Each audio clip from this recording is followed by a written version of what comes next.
and welcome to Crying on My Yoga Mat. My name is JD, and this podcast is all about building a community where, alongside amazing guests, we have real conversations about the low lows, celebrate the highs, and everything in between.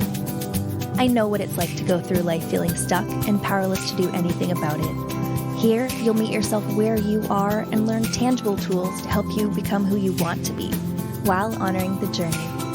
You've gotten this far, so let's keep going together. Take a deep breath and let's go.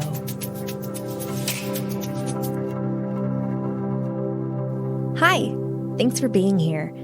This episode, we are going to get into kind of a few different topics, but for those of you who need a roadmap, the basic premise we are going to be talking about is harvest, as well as mental health. Before talking about harvest, I want to acknowledge whose land it is that I have lived on my entire life, and that is the Coast Salish peoples of Kwantlen, Semiahmoo, Katzie, and Tsawwassen First Nations. I will put resources for you to find out whose land you live on in the show notes. So with the weather getting colder, I have been thinking about the harvest.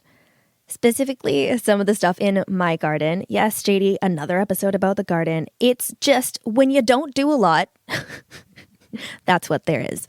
So we had planted sunflowers last year.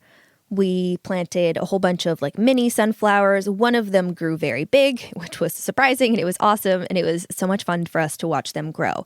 At the end of the season, once they'd kind of wilted, we took their seeds and left them so that we could plant them this year. And we did that in the springtime. We replanted the seeds that we had gotten from the prior sunflowers. And this year's sunflowers did not reap any seeds. They kind of came out a different type of sunflower. They are munchkin sunflowers to begin with, but none of them produced any actual seeds that we could tell. But I think the birds of the neighborhood would say that I'm incorrect on that. My point here, and the lesson that we're going to kind of keep coming back to during this episode with the examples that I use, is some years you are going to be able to reap harvest. And you're going to be able to perpetuate your growth in future seasons with what you've harvested from prior years' growth. In some seasons, you won't have the resources that you had beforehand. Sometimes you don't receive the same bounty, if any at all. I was recently a guest on my friend Savannah's podcast, the Lily Pad Network, and we talked about some of the ways that we can keep promises to ourselves. And I talked about the list that I had really early pandemic and the things that I realized help me have a good, complete day. Let me go to bed feeling good about myself. And building that foundation, growing in that way really helps in future times where it's a lot harder to start a healthy habit, let's say, when you're not feeling so healthy. So when you've already got the background of, well, I don't often go a day without flossing, it's natural for you to floss. You've worked it into your routine, your body's probably going to go reach for your floss before your brain even thinks, I don't feel like flossing today. In that sense, building up on things like that, that is that harvest of the sunflower seeds from the sunflower that we had planted. To hear more about building those wins and keeping promises to yourself, make sure to check out that episode. I will link it in the show notes. While Pamela Song and I were recording for episode 5, she pointed out that I haven't really talked too much on the show about what some of my crying on my yoga mat moments are. And in this episode, I am going to tell you a little bit about one that actually happened on this day, the day that I'm recording this episode. So it was recently World Mental Health Day. If you've listened long enough, you already know that I have depression and some anxiety that's been with me for quite some time. And to be really raw with you guys, I've been going through it a bit recently. There have been some extra recent situations that have really brought me to my knees. And this morning, as I was doing a live workout with Healthy with Kelsey, who I will link in the show notes because she's amazing, I was on my yoga mat and I was crying, like crying really quietly because Ryan works in the same basic room that I was working out in, and I didn't want to disturb him. I didn't want him to hear me cry at that point, and I'm really trying not to sniffle and be loud, so I got snot running down my face a little bit. It was one of those cries because my body was finally allowing itself time to process some of the stuff that's gone on recently. And y'all, it can be so rough. I have such a hard time being the bigger person and being a strong person because I honestly just want to take the easy way, the way that's familiar, the way that feels more comfortable, because the unknown is just absolutely terrifying. And it's so simple for me to get stuck in my negative patterns, in my emotional immaturity, in my no, the other person has to be the first person to make the move.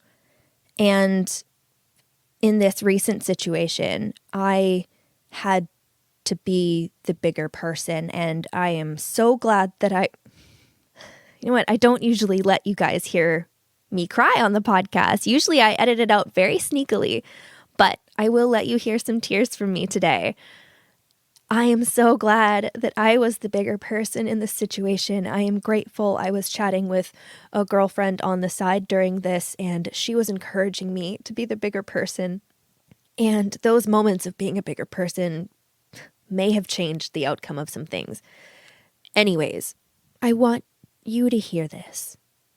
The only reason that I was able to be strong enough to be who and what that other person needed in that moment is because of the seeds that I planted beforehand.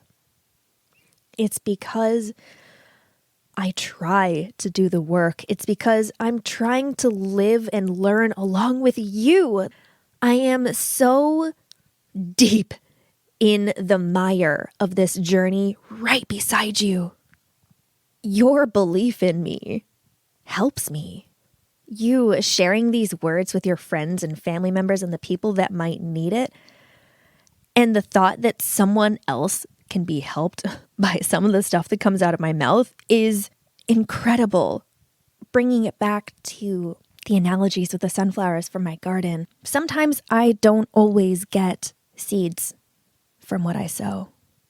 Sometimes I am expecting some gardener to come and to make sure that my soil is fertile, that new seeds are being planted in me. And the reality is I am the only gardener that's going to make sure that I've got everything that I need.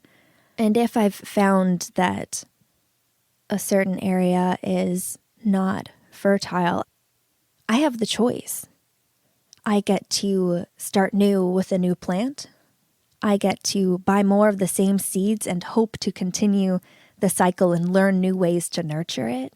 Or that pot becomes for something else. The effort that it takes to keep things going can suck. And today, as I'm recording this, I'm having a hard time.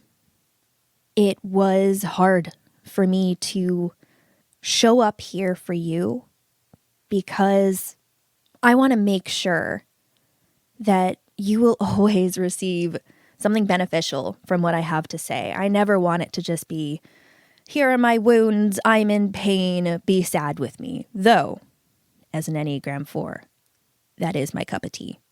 I always want to make sure that you're going to be able to take some sort of tips and tools into your day. So it's hard for me when I'm sad and don't have a topic fully ironed out or planned to want to show up on the mic and be like, hey, these are things you can do, because I'm sad. I have had so much snotty crying today, and that's okay. You know what? If I'm even normalizing that for you, I'm so glad. Thank you for listening. Thank you for taking the chance on your emotions. make sure that you listen to that episode about keeping promises to yourself with Savannah of the Lily Pad Network. And then think about what harvest looks like in your life. Look back on places where you have been able to have generations of growth because of the work that you've put in. Pay mind to the areas that there's no longer seed born from. You are worthy of the work and effort that it takes. Even when you don't feel like you are, listen to my voice, listen to my words. You are worthy. If you're looking for an additional way to connect to yourself, send me a message and I will send you for free my meditation for connection. I know I need to slow down, let myself process, and be with myself a little bit more during this harvest time. Thanks for being here. I'll talk to you next time. Thank you so much for listening. If you enjoyed this episode, please share it on social media. You can tag me on Instagram at crying on my yoga mat so I can see what you're learning and loving about the show. Until next time.